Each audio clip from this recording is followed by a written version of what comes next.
Listen, guys, if it's not painfully obvious by now that these tech bros absolutely loathe the human race and just see us as an impediment to their complete domination, I really don't know what to tell you. And I don't think I'm speaking in hyperbole either. This is Sam Altman, CEO of OpenAI, ChatGPT. Just let him tell it, basically trying to justify the ridiculous amount of resources that's going into AI, even though they're not pulling much profit. So listen up. One of the things that is always unfair in this comparison is people talk about how much energy it takes to train an AI model relative to how much it costs a human to do one inference query. But it also takes a lot of energy to train a human. It takes like 20 years of life and all of the food you eat during that time before. What kind of soulless human being says that? Like to try to make the comparison and the justification of AI expenditure, AI just sucking up resources out of humans, because that's kind of the comparison that he's making, that he fucking decided to bring to the table, voluntarily. I mean, this is a weird human, dude. He's not making an honest argument either, because the pushback that he's getting, or the pushback from people, is that there's a finite number of resources and there's a scarcity of resources, water, energy. And he's, I guess, arguing that the AI should take priority over humans because because they're profitable to him and they're going to save the world, is essentially what he's saying.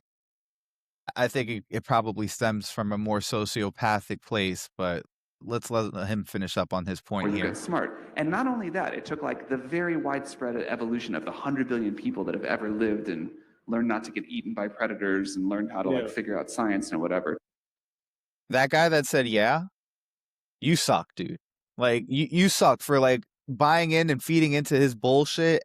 And like, or if you genuinely agree with this bullshit, then you suck even more, dude. I think they generally agree with it. I mean, if you heard, the crowd laughed, and I don't think it was like an embarrassed laugh. I think it was like, yeah, we agree sort of laugh, right? And this tech culture around AI is really worrisome. I mean, they have their own like cult within AI, Silicon Valley, the tech bros, Elon Musk. They have a lot of rabid supporters that believe that AI can do no harm. Before we continue with Altman, like, this is how insane this AI stuff is getting.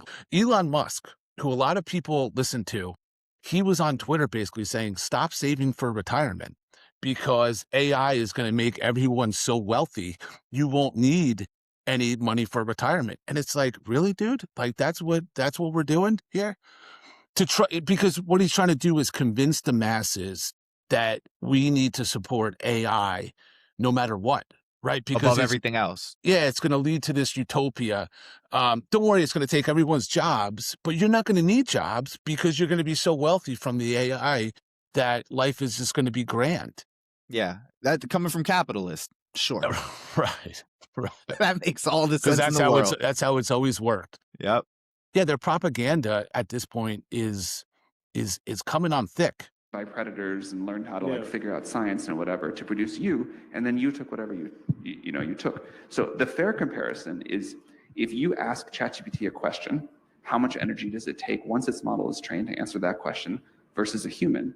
And probably AI has already caught up on an energy efficiency basis measured that way. That is not a fair question, because you guys continue to suck up resources. Your electric bills are anywhere from 5 to 10% higher over the course of the last year. And a big culprit for that is AI, just demand. It's supply and demand. I think there's no two ways about that. That's undoubtedly true. I mean, to the extent of the impact AI has on your electric bills, I think probably can be argued. But I think there's no argument that it's not impacting people's electric bills, right? And then also the amount of water that it takes to cool down these data centers, right, is extraordinary. It is. And I mean, they're building them out in rural areas that typically depend on groundwater.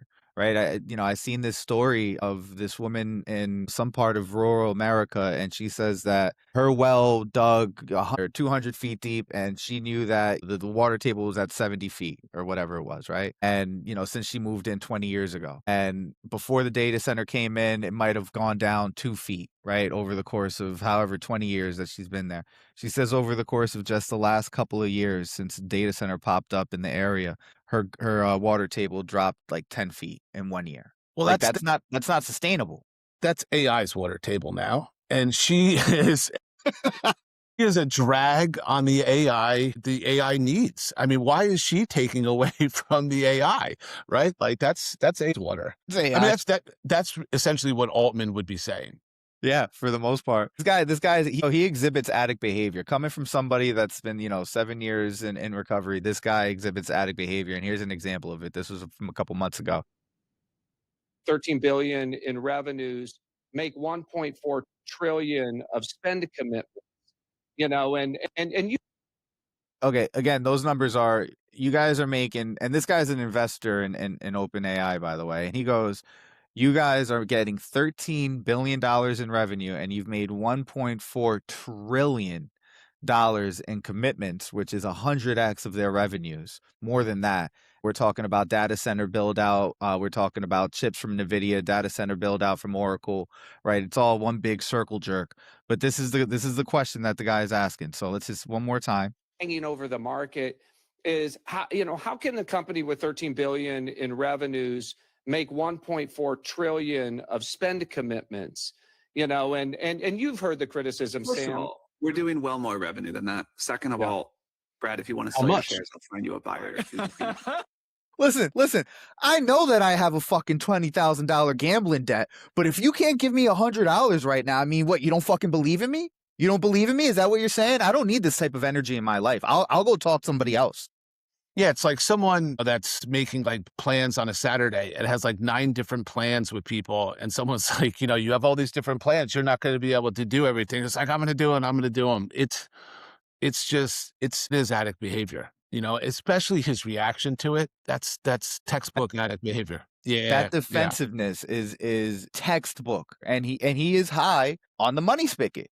He was the one, wasn't he the one that said, like, listen, if we're not as profitable as we need to be, but we're really important to national defense and the economy, we might need to be backstopped by the government, right? Well, it wasn't him, it was the CFO, but, obviously His company. they spoke about it. Yeah, it was the CFO of OpenAI. They spoke about it, and she floated that, and it got significant pushback from the public and from others, and she walked it back. But that's obviously what they're floating, right? Because they have so much of this spending commitment that it's going to be impossible for them to meet it. Yeah, and how are they making money? They're over here advertising or being used by a bunch of broke college students to write their papers and some horny kids that can't get any play. That's basically it. That's their case study. Meanwhile, you got Claude, an actual company, Anthropic, that's marketing to businesses and giving them case studies, and they're extremely successful. And they're actually out there saying, hey, man, we kind of need to regulate this AI shit.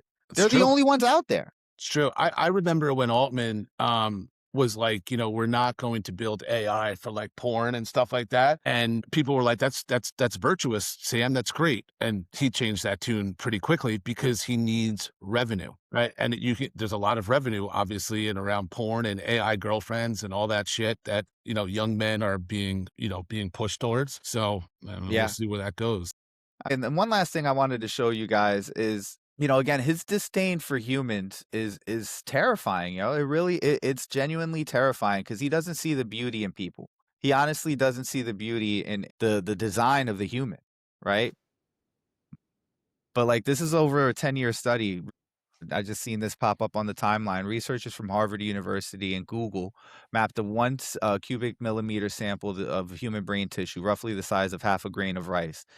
Unprecedented high-resolution 3D detail. This tiny surgically removed sample contained 57,000 cells, 230 millimeters of blood vessels, and 150 million synapses, totaling 1.4 petabytes of data. That's an insane amount of data. And that's just one piece of this whole universe that exists in here. I've seen somebody made some calculations and says, in order to power that amount of data being processed, it would require like a 40-acre, the largest data center that's ever existed. And this exists in here, it exists in there, right? It exists in all of us. The original tweet said, this is the way how a large animal ag talks about its livestock. And tell me it's wrong. Tell me that you don't feel that way when he's talking about, the input, the first 20 years of input for a human compared to AI. It's sickening. Yeah, it is. It's sickening. But here's the good news. The pushback to the data centers and to AI is bipartisan, right? So it's not falling on partisan lines. It's correct. Democrats and Republicans are both skeptical, if not outright angry against or angry, right, against these data centers and AI. And the threat.